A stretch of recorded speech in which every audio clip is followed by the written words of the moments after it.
C'est à la fois une boutique qui a une âme et qui a beaucoup de cachet, beaucoup de charme parce qu'elle est ancienne. Pour autant, est-ce que la modernisation, ça occupe une part de vos pensées?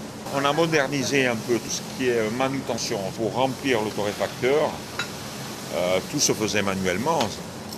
C'est des sacs de 70 kilos, je crois. C'est des sacs de 70 kilos, donc on a fait un système d'aspiration.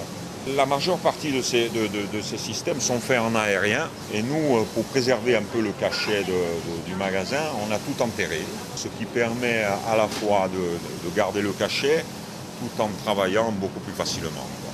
C'est-à-dire le transport du café vers le torréfacteur, c'est-à-dire non torréfié vers le torréfacteur, se fait par aspiration et ensuite, une fois qu'il est torréfié, du torréfacteur pour aller dans les moulins et dans les peseuses, il se fait aussi par aspiration. Donc on a beaucoup moins d'efforts physiques, surtout pour nos mecs qui commencent à vieillir.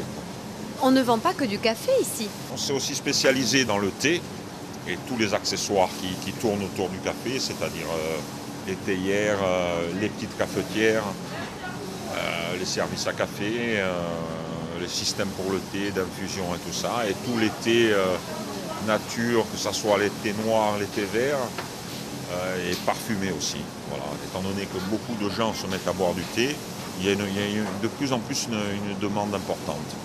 Vous avez des projets? Il y a ma fille qui veut travailler avec nous, donc les projets c'est toujours d'abord d'offrir un service à nos clients, surtout dans le domaine de la restauration, de la brasserie, de l'hôtellerie. On travaille beaucoup sur des machines à café, donc c'est d'apporter un service, de faire de la qualité aussi, parce que c'est le plus important, de former, on travaille avec le lycée hôtelier d'Île-Rousse, de former les jeunes à savoir travailler le café derrière un comptoir.